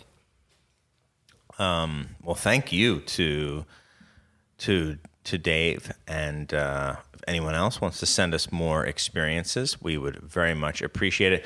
We've gotten some other emails that I have to do some editing to because they're really long and there's some good elements to it. A lot of inappropriate language. A lot of inappropriate language. We did get a 20-minute long audio letter, which was our first ever, right? No, the guy on his run. Did you Yes, listen to it? I haven't listened to it. Yeah. We'll have to hit him back up to have a little bit more condensed version. But Okay. Great ideas. Probably not airable. Arable. No offense to him. The ideas are wonderful, but you're running and talking at the same time. It's awesome. That's great. Yeah. Well, anyway, thanks, guys, as always. So let's finish up talking with about distribution because Brian said, well, I can't get out of here until I fully lay out the future of distribution. He says, I believe that's what he said. With 100% accuracy. So they're not our sponsor, but and I speak for myself and will Ashley be taking Brandt. bets on whether or not Brian nails this. There Just will kidding. be at least one or two distribution companies that start up after this. Yeah. Okay, good. Based on this. And okay. you can I'm acquire really them. looking forward to those shout outs 10 years from now. Well, let me start No, you before we just get acquire right into the future of distro, and this might be kind of a lead into it. Like, what are the current needs in distribution, do you think? How so? What do you mean by need? Well, like, where does distribution need to grow? Like, is there anything that distribution is not providing enough or adequately for the suppliers right now that you can see, at least in the Chicago scene? I just want to chime in one more time. Go for it. I feel like a lot of our suppliers, they like to lean on us for, especially our sales reps, just as an extra avenue of getting their brand out. Every time, like we do like tastings, they're like, "Can we send a rep there?" And I'm like, 1,000%. Like we provide that for you. We do marketing, we do signage. So I like to think that when suppliers are like looking to distribution, it's also like they're looking for extra like boots on the ground, obviously, but also just like supporting the market. And I think that's a big factor in why they look at distribution. Mm-hmm. Just as a kind of supplemental help. Yeah, it's like you can hire a sales rep or you can just, get a delivery van and... Well, I mean, I think some distributors don't do that at all. We're all like, Yeah. Yeah. No. I would expect a supplier would think that their distributors' sales reps are going to represent their brand. I think the main thing is what they're looking for and what's probably lacking and being a little bit starved is access to market. And that's essentially being presented to the people that can make the purchasing decisions. And so, even us with a small portfolio, which is, albeit 40 to 50 brands, it's still tough for us to present all of those brands, everything that's new, everything that's still the same, within, a potentially 10, 15 minute conversation. So we kind of have to pick and choose what we think is going to work for the account. We don't really want to email blast what we have, but when we have at any given time 750 SKUs, like, yes, please take this information, digest it. We'll be in there later this week to talk through some highlights and things like that. But I think the main key is really just getting that brand in front of the decision maker and put it in the right places. A lot of the conversations that I've had over the last decade, the conversations used to start from the supplier side of like volume. We need to move 3,000 barrels for this thing to work out. And I'm like, all right, well, let's not worry necessarily about 3,000 barrels in the first year. Let's look about, the number of accounts. Where do you want to be at? Like, how do you define success outside of 3,000 barrels? And do you absolutely need to have 3,000 barrels? And if so, like, why does your business model, have you at this table right now that you have to have 3,000 barrels, right? Right. I mean, we get calls all the time from people that are like, been open for 6 months and like, yeah, we're ready for distribution. And I'm just like, yeah, I'm going to sit down with you and we're going to I'll drink a couple free Pilsners or whatever. And hopefully there's no butter in it. But,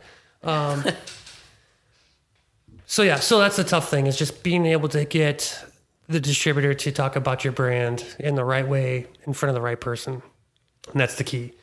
And then when you have larger distributors, I had my sales route, which was probably, downtown Chicago. I was doing around 4.5 million, primarily between like Bud Light, 312, and Stella. It took us about 6 years with Heartland to get up to that amount of revenue, and I had 15 employees. So like what we were doing in a year is what my old company does in a day, and they're even bigger now. It's like a brewery like Perennial leaving there like makes an impact in our bottom line. It's not even a blip on the radar on a large distributor. And I've definitely toyed with the idea of starting another distribution company, but then it's like, well, and you kind of hinted at it earlier that there needs to be more distributors, but what are those distributors going to bring to you that you don't necessarily already have access to? And then if I sent 2 sales reps from Heartland Beverage, but they spoke about different brands, like, are you going to ultimately buy more beer from Heartland, or is it going to be the same amount? Or now Heartland sells less because there's another distributor out there with selling similar brands, and you're trying to spread the love. So those are the kinds of things that I look at and kind of bounce back and forth. Yeah, I think what it comes down to is, so when people ask me, and I'll be flat out, I'll be very honest. So. Yeah, so they say, like, who should I think about? And I say, well, Heartland is the first one I say, and I say, but I'm worried that their book's getting too big, that they're going to be oversaturated. So, and then I kind of come up with some other suggestions. There's another new distributor who just got started here, Oath, Yep. Who has a distributor kind of well underway in Michigan. So, have high hopes for those guys. And then, there's some of the more old school traditional distributors like Glenn's or something like that. But it used to be like, well, you've got Windy City, they've kind of a big book, but the people really know their stuff. And I guess you could go to CBS. They seem to kind of be interested to kind of get into craft beer, and their hearts are in the right place, stuff like that. Both those places, to me, are hard-nosed now. And just the options that I would recommend to people are so limited that I don't feel like it's healthy for Heartland to be the only good option. That just is not a healthy scene. So, it's great for you, but it's like ultimately for the health of the overall scene, it's not good for someone coming into the market to have like one option. So that's why I think like This is we your need to have call more to action more to have more distributors. more like more good distribution options. How about that? Right, and more people operate their business in the way that Brian does, and with the thoughtfulness that Brian does. Right. Like, because I mean, most there's other distributors small don't. distributors, and I just Yeah, but other small distributors don't even operate this way, right? They're not like focused on growth. Not of the their same brands. way. Yeah, not the same way. right. They're interested in different stuff. facilitators Yes. of sales that have kind of already happened. Well, I don't want to discount some of those people either, but Right, you they gotta just buy specialize in different stuff that Heartland doesn't, and I'm guessing they would say that as well. I mean, I'm guessing, but I feel like if somebody like I don't know, like who could potentially come into the market from Live Oak. Yeah. You know, this has not happened, but if a Live Oak came and said, you know, they would never come to me, but they'd like, we're thinking about distributing through somebody, like the answer to me would be like, Heartland, I guess talk to Oath, but I don't really have much experience with them. Kerby would and say, then maybe get a go little on. bit more experience under your belt. Maybe make a lager without No, diacetyl my question would in be it. like, well, why do you want to be in this market, and what do Right. you want to get out of it? I mean, what's Right. what's the end result, or what's the And that's kind of the thing for all of this, right? Like, what do you want from going to another state or going with a distributor? And is your idea to like, we're going to sell a bazillion barrels of beer with no rep? You're just going to do it for why is it important to you? What are you willing to invest in it? You know, I mean, a lot of our breweries just can't afford to have sales reps out there, and so we carry the brunt of a lot of that. And it can be tough. And then we have so many local breweries, and we're all fighting for the same 12, to 24 tap handles. And it's like, well, I've got, I see the brewery rep from these 10 breweries, once a month. And, we've never met anyone from your largest brewery in your portfolio, but we buy it because we like you guys and your sales rep or whatever. So like, it gets tough sometimes when, we have small brands, small breweries, but it's still large to us, and it's still large for, our counties and our territory. But we're not here to like reinvent the wheel. We're just here to do it, what we feel is the right way. We're all in this thing together. Yeah. So, future of distro, go. You have 1 minute. So in my perfect world, I know that breweries, especially COVID, they want to be able to self-distro. They want to be able to deliver to houses. They want to do to-go. They want carte blanche. I am 100% open to carte blanche as long as it's carte blanche for everyone. Mm-hmm. I would love to be able to have a tap room in my warehouse. That's not necessarily open to the public per se, but like, why can't someone come to me and just like sample the stuff that we have available? Why can't they come in like a Restaurant Depot and grab some cases to go? Mm-hmm. Why I put 500,000 miles on our trucks every year. We go by 1 million homes. Why can't I just make a few more stops with a little app on my phone where they can order a couple 6-packs and we drop it off? We'll take an ID, we'll take a credit card, boom. Like, let's just open it up. I'm fine. Free for all. I know capitalism sometimes is frowned upon. But that ship rights itself more times than not. So I would say, I don't think we're going to get there in the next 2 years, but I think we're going to start to see models that are a little bit more open to, kind of availability, access, a little bit more open market type of thing. Interesting. There's always going to be the big box distributors, and I probably have 10 seconds left. So that whole AB Miller thing, there's so much money, much money spent on that lobbying, and it's such a large machine that's not going to change. They definitely serve a purpose, and I think it's becoming more and more clear what they can't service. And it's not that they can, it's just it doesn't make sense for them to spend their time and energy on a brand that's not going to move the needle for them. Right. And for us, we're coming up on 25 employees. If we take their scraps and turn them around just a little bit, I mean, we're all making, several extra $1,000s a year, and we have kids that are needing to go to school and college eventually too. Yeah. So it makes a big, a lot more difference for us to have those. But then again, like you said, I mean, our portfolio is getting larger, and like it's still a super small portfolio, and we have, breweries that we have are maxed out in production, and then they have their own problems of like, okay, well, we're at 7,000 barrels. We're going to contract 3,000 barrels. And then I don't know if we can sell more than 10,000 barrels in Illinois, you know? And I'm like, I want them to get a production facility so I can have everything under one roof and, you know, they can control quality and QA and all that stuff.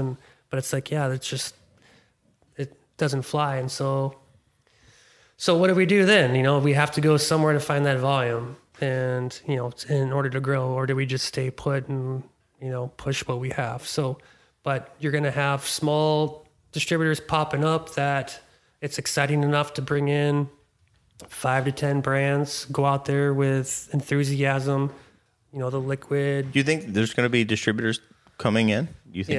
Yeah. There's no way that they can't. I mean, it's a lot. I think the models have been a bit more kind of transparent. You know, retailers like yourself are, you know, much more open now to, it's not so much like what the company is, it's like what you're presenting and how you're presenting it. You know, I think the barriers to entry are, I mean, there's still been the same, but I think buyers are a lot more open now to someone new coming in and presenting something new versus 10 years ago when I was doing it. Like, I have no idea what you're presenting right now and how it even fits into like my model. And it was just so much like just beating down until, you know, stuff started to stick. And we still have a long ways to go even with what we're doing. But I think there's probably 3 different channels. You're going to have your conventional AB Miller houses. You're going to have kind of the middle tier like us. Which is consolidating. The big guys are consolidating. They are. And you know, they're always going to consolidate. I mean, that's always what it's been. But they, you know, they do big box, high volume, extremely well. And then we're kind of that hybrid model where we are kind of the traditional boots on the ground, you know, trucks loaded up, routing software, all that stuff, but with a bit more of a craft spin. Like I like having like larger regional breweries that don't need 10,000 barrels, that understand 3,000 barrels is what fits for them, 250 accounts, well serviced, the stuff moves fast, stays fresh. Works really well for us. And then you're going to have this kind of third tier, I would say, which would probably be like your Macas of the world, you know, Ulf now. I don't know what they're going to turn into, but where it's, you know, what's hot right now, real quick, get in, you know, get it out and move on to the next thing. So, and I think they all 3 work. You know, I wouldn't have said this probably 2 years ago, but I think they all 3 fit. They all 3, you know, essentially can work together and kind of coexist. Yeah.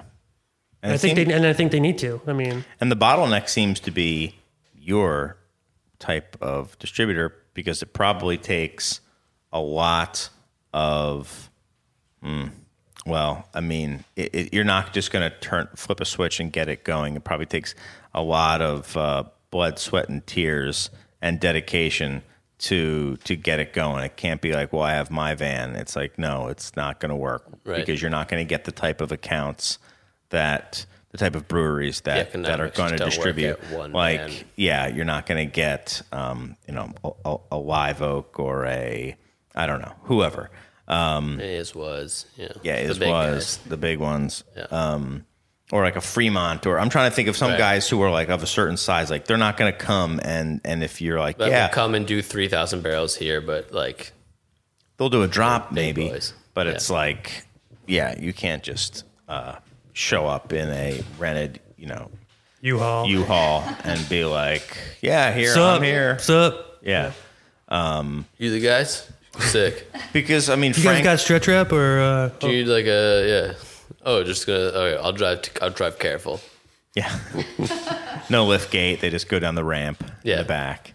All right, we're gonna build the pellet inside the truck. You guys never done that, right? Yeah, we couldn't afford a forklift for like our first 2 years, and just the amount of like kegs I had to walk back off the truck, and like they would load them up with a forklift and pallets, and then I would have to break them down, take them off the truck, and rebuild the pallet, and then move it into the cooler. Yeah, it was brutal. Efficiency. Yeah. Wife's like, "What time are you gonna be home for dinner?" And I just snap a pic of the back of the truck, like, "Yeah, just save me a plate tomorrow." Yeah. Yeah. Yeah. Good times. Yeah. Body just being destroyed. Yep. So I guess if I was to summarize, it'd be like, I want open market. let's have at it. Keep it legal. And then, yeah, probably 3 tiers is what makes sense for. When you say keep it legal, I the vision of Rodney Dangerfield in Caddyshack when they're playing at the end, and he goes up to the officiant and he slips him $100, like, hey, keep it fair, you know? Like, yeah, everything legal as he slips, you know, a wad of cash to somebody. And I think that's always going to exist, and that's always going to be out there. I mean, it still is alive and well. That would be a crazy model. If distributors could go and deliver directly to houses, you would be like just nimble enough to be able to maybe do that, because CBS and Windy, unless they had a whole nother division where they have like their own little Instacart. I don't think that they would have a need to do it, though. I mean, it's not. Yeah, I mean, I guess it would be profitable to a certain extent. I mean, if Amazon can make it work, I think any company can make it work. Right. Well, you'd be getting the extra margin, presumably. You know, I mean, if you weren't, you'd piss off a lot of retailers if you weren't charging like that full price. Well, I mean, that's exactly. I can potentially make the same amount of money. No, they'd be charging the same price. They'd be making money. Right, but if they're undercutting, Amazon would take that over immediately. Yeah, that's true. I can deliver one mixed case of craft beer to a house and make more money than a 5-case drop to like a chain store. Right. Yeah, I believe it. Yeah. Interesting thoughts. It'd be brave new world for sure. Be very interesting. Yeah. And it would be cold. Yes, we are all the way through. fully refrigerated. Nice. There you go. Well, that's how you you can go to the Heartland Beverage tap room, try everything, put your order together, and have it delivered. Hit us up on DMs. We'll leave the back door open. Within 2 hours, I'll say too. Why not? Yeah. 2 hours from the drop. Free delivery. I mean, we're gonna do some test markets first just to see how it works. Yeah. It's just your house. You can test market my store every week. Yeah. How about that? I think that's about it. I think we've solved distribution. Yeah, and we've fixed told it the for now and future. forever. Yeah, let's. All right, so May 10th. So we'll do this 1 year from now and see. Yeah. How it shooks out. And look at the past of distribution, the present of distribution. Yeah. Yeah. Perfect. Maybe we'll have to have him on the in our next future. Nostra Douglas style. Oh, that was a fun one. Yeah. We'll have to have Kerby, but we can only have him on if we can come up with a good name for him. Yeah, I tried to come up with them real quick. I got nothing yet, but yeah, I don't know either. That's because I can't see the future as well as Kerby. I have a decent sized nose, so my good friends used to call me Nostradamus. Nostradamus? You got Nostra Douglas already. Nostra Douglas and Nostradamus. Nobody would get confused at all. Never. All right. Well, thanks, everyone. You will not be on next week, right, Mike? No. I will. We're going to do a... shenanigans. Yep. I forgot. It's Craft Beer Week next week. I did too until someone... By the time you hear this episode, it'll be last week was Craft Beer Week. Sick. And hope you enjoyed your Craft Beer Week, everyone. Yes. And so we're going to have a round table. Should be a good one. Better than those bad ones we have. Yep. No, rumor has it somebody on the panel knows Rob Todd. I'll leave it at that. The slickest name in the game. Yeah. Most efficient. 6 letters, 2 names. Yep. You don't see that much. Exactly. I want to thank our guests, Fal and Brian. From Heartland Beverage. No, I was already thinking of what the name of the company was. That's why I'm playing chess with myself and losing. 3D chess with exactly. But thanks everyone. Anything you want to say in closing, Mike? No, thanks for being on, guys. All right, see ya. Remember this is what we wanted. Remember this is what we said. To never be heard or seen from again.